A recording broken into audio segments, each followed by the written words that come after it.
Welcome again विद्यार्थी मित्रों। विवेकानंद विद्यालय की तरफ से मैं वीडी सिंह कक्षा 11 जीव विज्ञान के चैप्टर नंबर 5 पादप वाय आकारिकी के सेकंड लेक्चर तना स्टेम के बारे में बताऊंगा। अभी इससे पिछले लेक्चर में मैंने मूल तंत्र के बारे में बताया था, रूट सिस्टम के बारे में। ये स्टेम है, ये शूट सिस्टम के अंदर तना एक मुख्य भाग है। तने पर कोई भी तना होता है उस पर गांठ और आंतरगांठ आई होती हैं।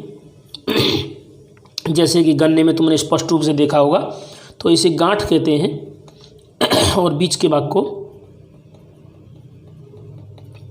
आंतरगांठ। तना पादप वायवीय भाग है। यह बीज के अंकुर से विकसित होता है, प्रांकुर प्ररोह में बदलता है और मूलांकुर मूल में। तो यहाँ प्रांकुर की बात कर रहे हैं हम।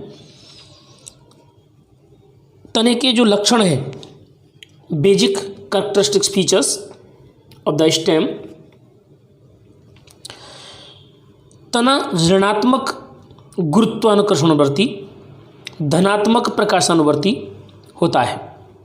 ऋणात्मक मतलब गुरुत्वाकर्षण के विपरीत, और धनात्मक मतलब उसकी ओर, यानी प्रकाश की ओर। ये शस्य अवस्था में जब इसकी शुरुआती अवस्था होती है, तना हरा होता है, परंतु बाद में यह काष्ठीय व भूरा हो जाता है। यह अलग अलग रंगों में परिवर्तित हो जाता है। छोटे पौधों में अलग रंग, बड़े वृक्षों में आपने देखा होगा, नीम वगैरह के वृक्ष के तने को देखा होगा। तने पर पर्व व पर्व संधियाँ पाई जाती हैं, जिन्हें गांठ कहते हैं। इनको गांठ कहा जाता है, नोड्स। और बीच के भाग को आंतरगांठ कहा जाता है। तने पर शाखाएं, पत्तियां, पुष्प व फल विकसित होते हैं। जैसा कि मैंने प्रीवियस लेक्चर में आपको बताया, शाखाओं के बारे में मैंने चित्र बना के दिखाया था। दूसरा, अगर तने की रूपांतरण की बात करें, सबसे पहले इनकी कार्य की बात करते हैं। थोड़ी सी इनके कार्य के बारे में बात करें तो सामान्य कार्य, यह शाखाओं, पत्तियों, पुष्प व फलों को धारण करता है। यह जल, खनिज लवण व खाद्य पदार्थों का वहन करता है, यानी जमीन में से लेकर के पर्णों तक पहुंचाता है। और विशेष परिस्थितियों में यह भोजन संग्रह भी कर सकता है, प्रकाश संश्लेषण भी कर सकता है, सुरक्षा के लिए कांटे भी बना सकता है, सहारा प्रदान करने के लिए भी कार्य कर सकता है। लेकिन वास्तविक दो कार्य हैं। पहला, यह शाखाओं, पत्तियों, पुष्प, फल, बीजों को धारण करता है, और दूसरा, यह जल, खनिज लवण इत्यादि को वहन करता है। दूसरा, अगर तने के रूपांतरण की बात करें तो तना अलग अलग प्रकार से रूपांतरण करता है। इसके मुख्य कार्य तो हो गए, लेकिन मुख्य कार्य के अलावा भी कुछ कार्य करता है, जैसे कि खाद्य संग्रह हेतु, खुराक संग्रह के लिए। खुराक संग्रह के लिए ये कई पादप, यानी कि आहार संग्रह, जैसे कि मान लीजिए मैंने अभी थोड़ी देर पहले बताया था, थोड़े इससे पहले लेक्चर में बताया था कि जिन वनस्पतियों में फल नहीं बनते, तब ऐसी वनस्पतियों में फलों के स्थान पर खुराक जो है तने में ही इकट्ठी हो जाती है। और तने की पहचान तो बताई मैंने, गांठ आंतरगांठ होती है। तो कई पादपों में भूमिगत तना मांसल होकर खाद्य पदार्थों का संग्रह करता है, जैसे आलू, अदरक, अरबी। आलू भूमिगत तना है, मूल नहीं है। अदरक के ऊपर आप लोगों ने देखी होंगी, बीच बीच में गांठ पाई जाती हैं, मतलब कि वो गांठ का मतलब हुआ तना। जैसे कि देखो यहाँ पर दिखाई दे रहा है, यहाँ पर देख रहे हैं हम, आलू, अदरक, दोनों में देखो यहाँ पर ये गांठ दिखाई दे रही है। ये पर्व है, ये कलिका है, तो और ये पार्श्वमूल, यानी कि ये क्या हुई, तना हो गया ये। इसी तरह से आलू में ये आँख पाई जाती है, ये कक्ष कलिका का रूपांतरण है। इसी तरह से अरबी देखी होगी तुम लोगों ने, उस पर भी इस तरह की गांठ पाई जाती हैं।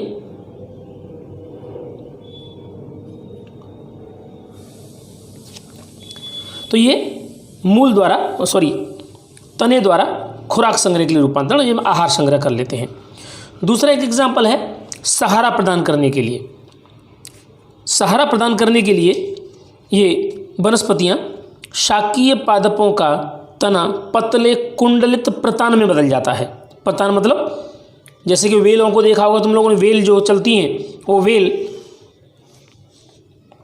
जैसे देखो यहाँ पर ये वेल दिखाई दे रही है, ये वेल में प्रतान बना हुआ है तने में से। तने में से मतलब जो तने की शाखा बननी चाहिए वो प्रतान बना रही है। ये पर्ण जो हैं अलग निकल रहे हैं। ये कद्दू, लौकी, तोरई इन सब में पाया जाता है। दूसरी बात करें सुरक्षा हेतु, तो अनेक पादपों के तने से जो शाखाएं निकलती हैं वो कंटक में बदल जाती हैं, जो पादपों को पशुओं से सुरक्षा प्रदान करती हैं। जैसे कि बबूल, नींबू, गुलाब, बोगनवेलिया, इनके अंदर कांटे देखे होंगे, शाखा में से निकलते हैं कांटे, ब्रांच के अंदर से। ये देखो यहाँ पर चित्र बना है, ये बोगनविल का चित्र है। यहाँ पर देखो कांटा कहाँ से निकल रहा है, कक्ष कलिका में से। क्या बनना चाहिए था इसको, शाखा, तना बनना चाहिए था, लेकिन क्या बन गया, कांटा, रक्षण के लिए, रूपांतरण के लिए। इसीलिए इसे कहते हैं विशिष्ट प्रकार के रूपांतरण। नेक्स्ट है प्रकाश संश्लेषण हेतु रूपांतरण। अनेक मरुस्थलीय पादपों में तना चपटा, गुदेदार, हरी संरचना में रूपांतरित हो जाता है। इसमें पर्णहरित पाया जाता है, यानी क्लोरोफिल पाया जाता है, जो प्रकाश संश्लेषण कर भोजन बनाता है। विपरीत परिस्थितियाँ मरुस्थलीय पादपों में अगर पत्तियाँ लगी रहेंगी तो पत्तियाँ जल्दी सूख जाएंगी, तो पत्तियों को पहले ही वो कन्वर्ट कर देता है कांटों में, और तना जो है चपटा बन करके बदल जाता है किसमें, ये नागफनी देख। यह प्रकाश संश्लेषण के रूपांतरण अनेक मरुस्थलीय पादपों में तना चपटे गुदेदार रचना बन जाता है, इसे पर्णरहित पाया जाता है, जो प्रकाश संश्लेषण कर भोजन बनाते हैं। जैसे यहाँ पर देखिए, ये यहाँ पर कांटे होते हैं, ये पत्तियाँ कांटों में बदल जाती हैं, और तना जो है पूरा बदल जाता है किसमें, चपटा बन करके पत्ती जैसा बन जाता है, हरित द्रव्य युक्त। तो ये रक्षण भी कर रहा है पत्तियों द्वारा, लेकिन यहाँ पर काम किसका है, तने का। तना है, चपटा बन जाता है।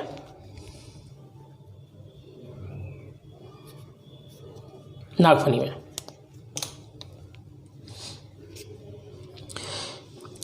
ये नागफनी एग्जाम्पल दिया है। दूसरा कायिक प्रजनन हेतु रूपांतरण, यानी कायिक प्रजनन, जब वनस्पतियों में बीज नहीं लगते तो वनस्पतियां नया पौधा कैसे उगाएंगी, तब ये घास, स्ट्रॉबेरी इत्यादि में नए पौधे बनाने के लिए नई जड़ें विकसित करके जो नया पौधा बनाने में सक्षम होती हैं। इस तरह की वनस्पतियों में, जैसे देखो यहाँ पर ये प्रजनन के लिए रूपांतरण कर रही है। इसी प्रकार से घास होती है, घास इस तरह से चलती ज़मीन पर, ऐसे मूव करती जाती है, ऐसे। इसकी गांठ में से यहाँ से एक निकलती है शाखा, जो क्या बनाती है, नया पौधा, और दूसरी तरफ निकल जाती है रूट सिस्टम, यहाँ से मूल निकल जाती हैं। इस तरह से ये घास है, ये घास के बारे में बता रहा हूँ मैं। यहाँ से इस तरह से नए पत्ती निकल जाती हैं, ये नया, यहाँ से कट कर दें, नए पौधे बन जाएंगे। इस प्रकार से घास में नए पौधों को बनाने के लिए तना रूपांतरण करता है। दूसरा विद्यार्थी मित्रों, तने के रूपांतरण के बाद पत्ती की बात करें तो पत्ती भी एक बहुत ही महत्वपूर्ण भाग है वनस्पति का, जिसके बिना कुछ भी संभव नहीं है। यहाँ पत्ती की बात करें तो पत्ती, लीफ, हिंदी में पत्ती या पर्ण भी कहते हैं, पर्ण स्तंभ या शाखा की पार्श्व अतिवृद्धि है। यह चपटी व फैली हुई पर्वसंधियों पर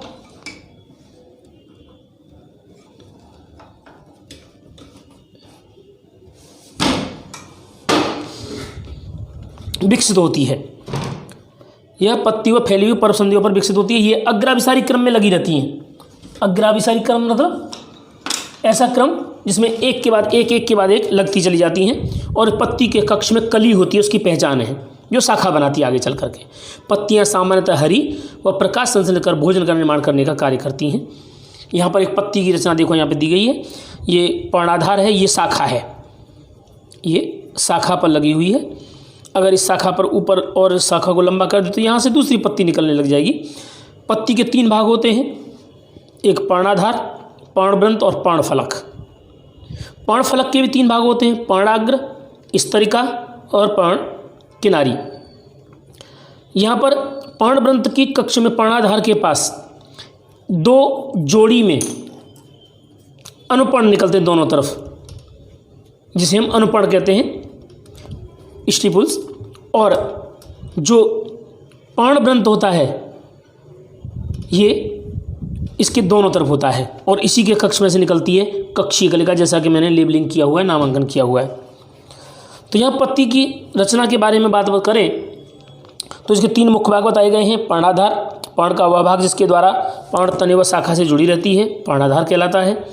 इसके आधार पर 1 या 2 छोटी पत्तियों से प्रबंध निकलते हैं, जिसे अनुपर्ण कहते हैं। एक बीजपत्री व लेग्यूमिनेसी पादप के पर्णाधार फूले हुए होते हैं, मतलब आधार भाग चौड़ा होता है। ऐसे पर्णाधार को पर्णवृंत तल्प कहते हैं, पीटियोल। पीटियोल यानी कि पर्णवृंत, जो पर्णवृंत के दंडे के बारे में बताया है। पर्ण में डंठलनुमा भाग को पर्णवृंत कहते हैं। यह पर्णफलक को उपयुक्त सूर्य प्रकाश ग्रहण करने के लिए अग्रसर करता है। यदि पादप में पत्तियों के पर्णवृंत उपस्थित हों तो उसे सब्रंत पत्ती, और यदि उपस्थित नहीं हो तो अब्रंत पत्ती। जैसे कि ये वनस्पति में यहाँ गांठ से सीधी पत्ती निकल आए तो ये अब्रंत, और अगर यहाँ से दंड युक्त होकर उसके बाद निकले तो ये होती है सव्रंत। तो अव्रंत और सव्रंत ये 2 प्रकार के इसके प्रकार हैं। और आगे थोड़ा चित्र और बताएंगे 2-4, उनमें बता देंगे।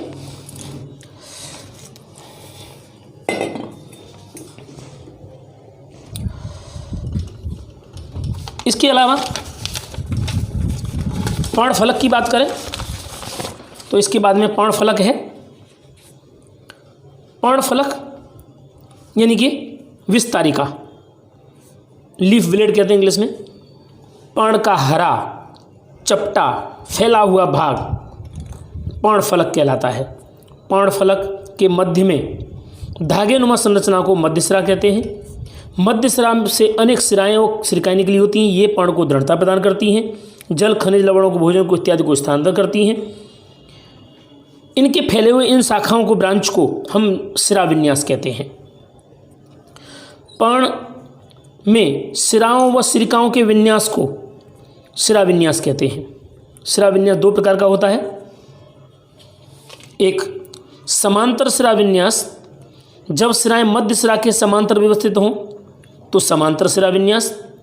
जैसे एक बीजपत्री पत्ती गेहूं की या मक्का की पत्ती, बीच की एक दंडी है, मध्य शिरा ये है, ब्लू कलर की मैं दिखा रहा हूँ, और इसके चारों तरफ जो लगी हैं दूसरी, ये समांतर लगी हुई हैं। तो शिराएं समांतर लगी हुई हैं मक्का, गेहूं वगैरह में। जालिकावत शिरा विन्यास, जब शिराएं मध्य शिरा से निकलकर पर्णफलक के एक जाल बनाती हैं, जैसे पीपल की पत्ती देखी तुम लोगों ने, और दूसरी भी पत्तियां बहुत देखी होंगी, और जालिकावत शिरा विन्यास कहते हैं। द्विबीजपत्री पादप इसके एग्जाम्पल हैं। पत्ती के प्रकार की बात करें तो पत्ती के प्रकार 2 प्रकार के होते हैं पत्तियां।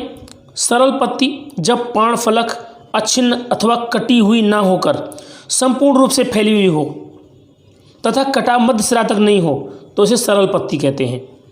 आम, बरगद, पीपल, अमरूद इत्यादि। मैं भी इसके लिए एग्जाम्पल दिखा देता हूँ आप लोगों को।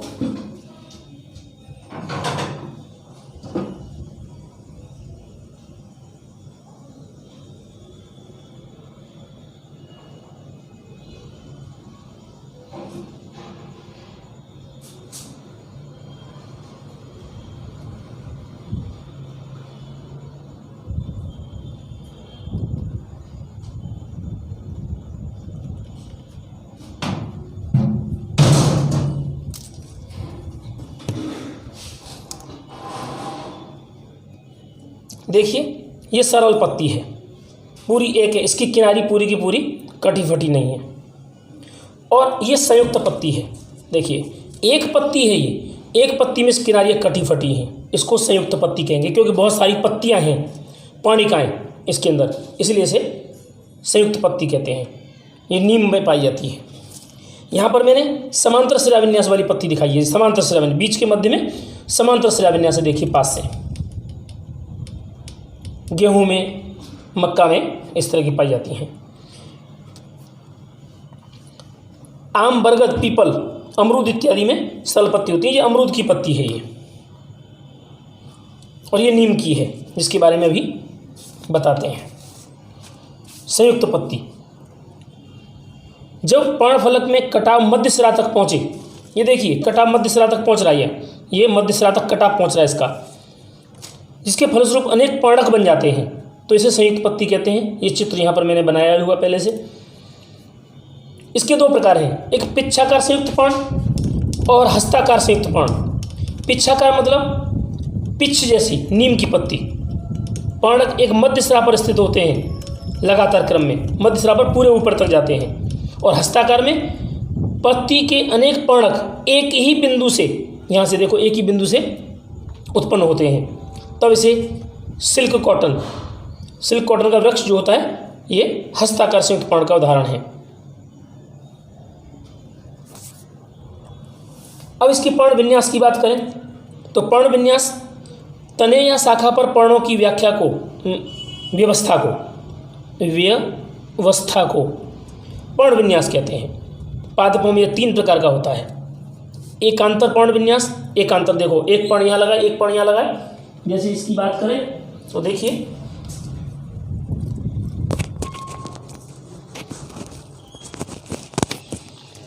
ये एकांतर है, एक यहाँ एक यहाँ, एक यहाँ एक यहाँ, एकांतर लगी हुई है, तो ये एकांतर पर्ण विन्यास हुआ। वैसे ये रियल एग्जाम्पल नहीं है मैंने जो अभी दिखाया, जस्ट एक एग्जाम्पल के लिए। देखो यहाँ पर रियल एग्जाम्पल है, प्रत्येक गांठ से एक पर्ण निकलता है, प्रत्येक गांठ से केवल एक पर्ण निकलता है, एक इधर एक इधर। दूसरा है जिसमें गेहूँ, गुड़हल, सरसों एग्जाम्पल हैं। सम्मुख पर्ण विन्यास में देखिए, सम्मुख मतलब एक दूसरे के सामने, प्रत्येक पर्व संधि से 2 पर्ण निकले आमने सामने, तो उसे सम्मुख पर्ण विन्यास कहते हैं। अगर सम्मुख पर्ण विन्यास क्रॉस में निकले तो चतुष्क, और नहीं तो अमरूद में सम्मुख एकांतर। इस तरह से ये पर्ण विन्यास होता है। दूसरा है पर्ण द्वारा रूपा। अच्छा एक और टॉपिक रह गया इसका, स्टॉप। चक्रधार पर्ण विन्यास। चक्रधार में एक ही पर्व से 2 से अधिक पत्तियां चक्र के रूप में व्यवस्थित चक्रधार पर्ण बनाए तो इसे चक्रित पर्णधार विन्यास कहते हैं। जैसे कनेर और एल्जिटोनियम, देखो ये कनेर में यहाँ पर इस तरह से एक ही गांठ से अनेक पत्तियां एक साथ एक जगह से निकल रही हैं, तो ये चक्रित पर्ण विन्यास कहलाता है। चक्रधार पर्ण विन्यास, अधिक पत्तियां, एक से अधिक पत्तियां निकले एक जगह से।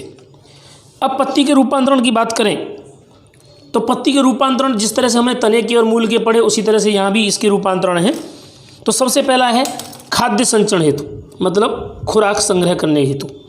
कुछ पादपों की पत्तियां भोजन संचय का कार्य करती हैं, उदाहरण प्याज और लहसुन। देखो ये प्याज है, प्याज की पत्तियां का आधारी भाग खुराक संचय करता है, जबकि वायवीय भाग प्रकाश संश्लेषण करता है। यहाँ पर ये दिखाई दे रहा है। दूसरा है सहारा प्रदान करने के लिए। कुछ पत्तियां अपना काम करती हैं और कुछ पत्तियां सहारा देने का भी काम करती हैं, क्योंकि कभी कभी वनस्पतियों के तने नाजुक होते हैं, सीधे खड़े नहीं रह पाते। ऐसी स्थिति में जैसे कि मटर के अंदर यहाँ पर्णिका, जो पर्णक होते हैं उनमें से 3 पर्णिकाएँ सूत्र बना लेती हैं, तो इसे कहते हैं पर्णिका सूत्र, और दूसरी वनस्पतियों पर लिपट करके आधार बना लेती हैं, तो ये सहारा प्रदान करती हैं। नेक्स्ट है सुरक्षा हेतु। अनेक पादप में पत्तियां कांटों में बदल जाती हैं और सुरक्षा का काम करती हैं, जैसे कि बेर में कांटा होता है, ये पत्ती में से बनता है। दूसरा नागफनी का चित्र मैंने अभी बताया था, नागफनी में मैंने बताया था कि पत्तियां कंटक में बदल जाती हैं और तना पर्ण में बदल जाता है। तो ये नागफनी कैक्टस जो है पत्तियां जो है कांटे में क्यों बदल जाती है? क्योंकि पत्तियां होंगी तो वाष्पोषण ज़्यादा होगा और नुकसान होगा वनस्पति को। नेक्स्ट है पर्णवृत्त संबंध के रूपांतरण। पर्णवृत्त, जो पर्णवृत्त है वो प्रकाश संश्लेषण की रूपांतरण करता है, यानी कि पर्ण कम हो जाएं। जैसे कि ऑस्ट्रेलियन बबूल में पर्ण जल्दी गिर जाते हैं, कम संख्या में होते हैं, तब ऐसी स्थिति में वो अपने पर्णवृत्त को, जो पर्णवृत्त के बारे में बताया था, वो पर्णवृत्त चपटा बना करके हरा बना लेता है और प्रकाश संश्लेषण का रूपांतरण करता है। तब इसे दांडी पत्र कहते हैं, दांडी पत्र के नाम से जाना जाता है, फाइलॉइड। नेक्स्ट है घट रूपांतरण, घड़े के रूप में रूपांतरण। कुछ पादपों में पत्तियों का पर्णफलक